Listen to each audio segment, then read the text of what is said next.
நேரத்துல அதிகமா காத்தடிக்கும். அப்ப நம்ம கிளைமேட் சேஞ்சால நம்ம உடம்புல நிறைய மாற்றங்கள் ஏற்படும். அதை இம்யூன் பவரை கூட்டுறதுக்காகத்தான் நம்ம ஆடி மாசம் கூழ் சாப்பிட்றோம். அதுலயும் ஸ்பெஷலா இந்த கம்மங்கூழ் ரொம்ப ரொம்ப உடம்புக்கு நல்லது. வாங்க எப்படி செய்யலாம் வீடியோல போய் பார்ப்போம். Hi, this is Saranya. Welcome to our channel Kitchen in the Dark. In the kitchen of equality, blindness doesn't dim the flavor. இன்னைக்கு நம்ம வீடியோல என்ன பார்க்க போறோம்னா, நம்ம சப்ஸ்கிரைபர் ரொம்ப விரும்பி கேட்டிருந்த ஒரு கூழ் தான் செஞ்சு பார்க்க போறோம். இது வெயிலுக்கு ரொம்ப ரொம்ப இதமா இருக்கும். ஆடி மாசம் முடிய போது, ஆடி தொடங்கும் போது எல்லா கோவிலையும் கூழ் ஊத்த ஆரம்பிச்சிருவாங்க. இது கிளைமேட் சேஞ்சில நம்ம உடம்ப பாதுகாத்துக்கிறதுக்காகவே நம்ம செஞ்சு சாப்பிடுற பொழுது. அதுக்கப்புறம் என்னன்னா, பழைய காலத்துல நம்ம முன்னோர்கள் ரொம்ப சிறுதானியங்கள் தான் எடுத்துக்கிட்டாங்க. அரிசி சாதம் ரொம்ப எடுத்துக்க மாட்டாங்க. அப்ப அவங்கதான் ரொம்ப ஆரோக்கியமா இருந்தாங்க. இப்ப நம்ம அரிசி சாப்பாடு நிறைய எடுத்துக்கிறோம், சிறுதானியம் எல்லாம் மறந்துட்டோம். சோ நான் வீக்லி ஒன்ஸ் நம்ம இத நம்ம உடம்புக்கு சேர்த்துக்கிட்டா உடம்பு குளிர்ச்சியா இருக்கும். வாங்க எப்படி செய்யலாம்னு வீடியோக்குள்ள போய் பார்க்கலாம். நம்ம சேனலை ஃபர்ஸ்ட் விசிட் பண்றவங்க மறக்காம சப்ஸ்கிரைப் பண்ணிக்கோங்க. அப்படியே பெல் பட்டனை ஆன் பண்ணி ஆல் என்ற ஆப்ஷனையும் கொடுத்துக்கோங்க. அப்பதான் நம்ம வீடியோவோட நோட்டிபிகேஷன்ஸ் உடனுக்குடனே உங்களுக்கு சேரும். ரொம்ப பிடிச்சிருந்தா லைக் பண்ணி ஷேர் பண்ணுங்க. உங்களோட டவுட்ஸ் எதா இருந்தாலும் கமெண்ட் பாக்ஸ்ல கமெண்ட் பண்ணுங்க. அந்த டவுட்ஸ் எல்லாத்தையுமே நெக்ஸ்ட் வீடியோல நான் கிளியர் பண்ணி வைக்கிறேன். வாங்க வீடியோல போலாமா?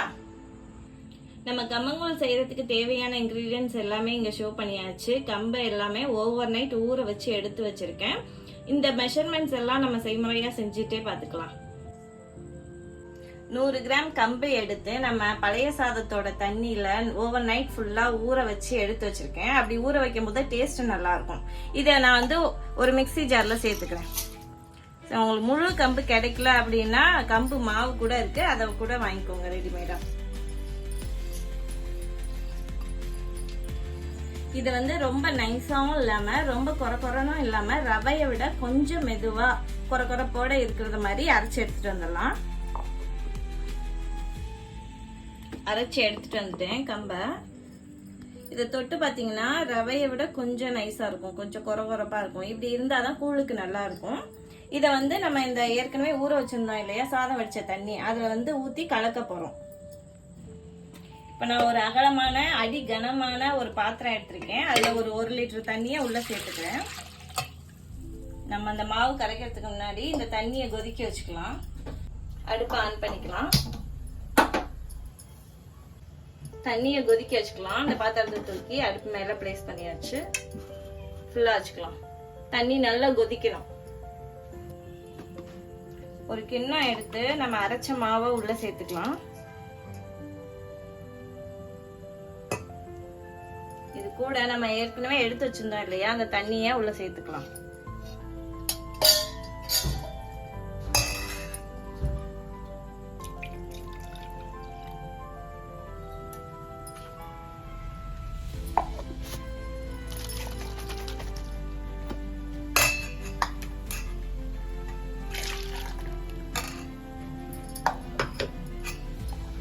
நல்லா லங்ஸ் இல்லாம கரைச்சு விட்டுக்கோங்க. லங்ஸ் அவ்வளவா வராது, நல்லா கரைச்சு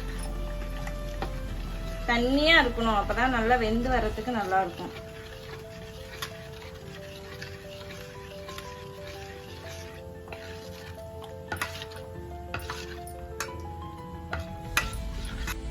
இதுல கொஞ்சமா உப்பு சேர்த்துக்கிறேன், அதான் டேஸ்ட் நல்லா இருக்கும்.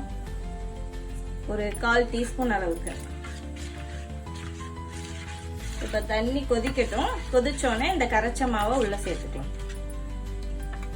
தண்ணி நல்லா கொதி வந்துருச்சு. நம்ம ஃப்ளேமை கம்மி பண்ணிக்கலாம்.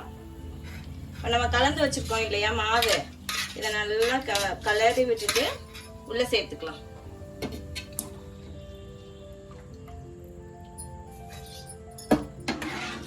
கலந்து விட்டுட்டே இருக்கணும்.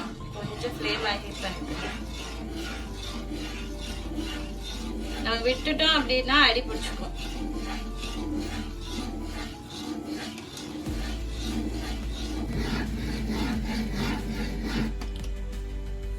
வெந்து நல்லா கொதிச்சுட்டு இருக்கு.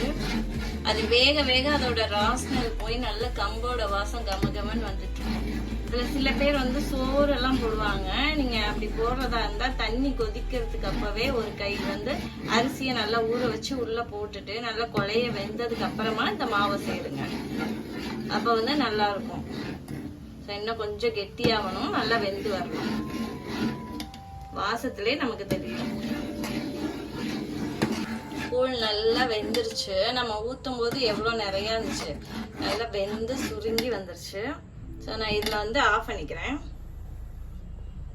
கொஞ்ச நேரம் இப்படியே விட்டுறலாம், கொஞ்சம் கெட்டித்தன்மை வரும். அதுக்கப்புறமா எப்படி கரைக்கலான்னு பார்த்துக்கலாம். கூழ் நல்லா ஆறி வந்துருச்சு.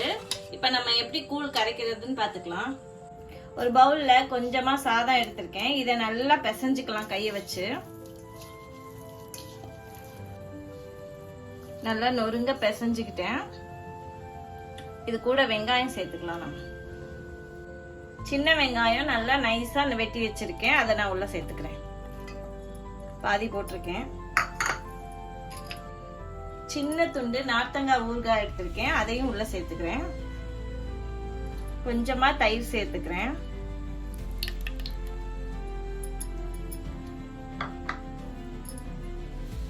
இது கூட நான் ஒரு 2-3 கரண்டி கூழ் சேர்த்துக்கிறேன். உங்களுக்கு கெட்டிமா வேணும்னா இன்னும் கொஞ்சம் நேரம் அடுப்புல வச்சு கலருங்க. தண்ணியை கொஞ்சமா சேர்த்துக்கோங்க. இது நான் உடனே சாப்பிட போறேன், அதனால கொஞ்சம் தண்ணியாவே எடுத்திருக்கேன். நான் நைட் செஞ்சு காலையில சாப்பிட்றதா இருந்தா இன்னும் கெட்டியா இருக்கணும். ஒரு 5 கரண்டி கூழ் ஊத்திருக்கேன். எல்லாத்தையும் சேர்த்து நல்லா மசிச்சு விட்டுக்கணும்.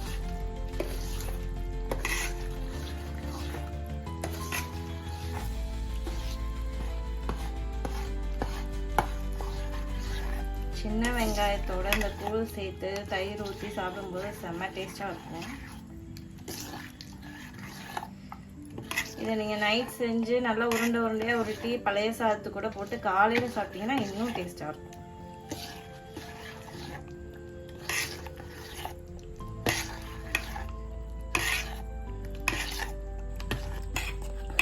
இது கொஞ்சம் கெட்டிமா தெரியுது. உங்களுக்கு இது ஓகேனா இப்படியே கூட குடிச்சுக்கோங்க. நான் கொஞ்சமா தண்ணி சேர்த்துக்கிறேன், ரொம்ப இல்ல, கொஞ்சமா. இது வந்து குடிக்கிற மாதிரி இருக்கும் டம்ளர்ல ஊற்றி. இது தொட்டுக்கிறதுக்குன்னு எதுவுமே வேணாம். நீங்க வத்தல் இல்லாட்டி மோர் மிளகாய் இல்ல ஊறுகாய் கருவாடு இந்த மாதிரி ஏதாவது ஒன்று வச்சுக்கிட்டு கூட சாப்பிட்டுக்கலாம். நிறைய வெரைட்டி செய்யலாம். நம்ம இன்னைக்கு கூழ் செஞ்சு பார்த்துருக்கோம். அவ்வளவுதான், கூழ் ரெடி ஆயிடுச்சு. எப்படி இருக்குன்னு குடிச்சு பார்த்துடலாமா?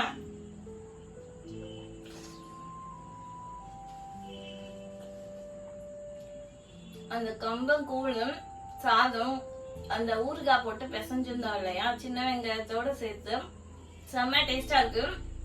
இத கண்டிப்பா நீங்க வாரத்துக்கு ஒரு தடவை எடுத்துக்கோங்க. நம்ம வயிற்றுக்கும் ரொம்ப நல்லது.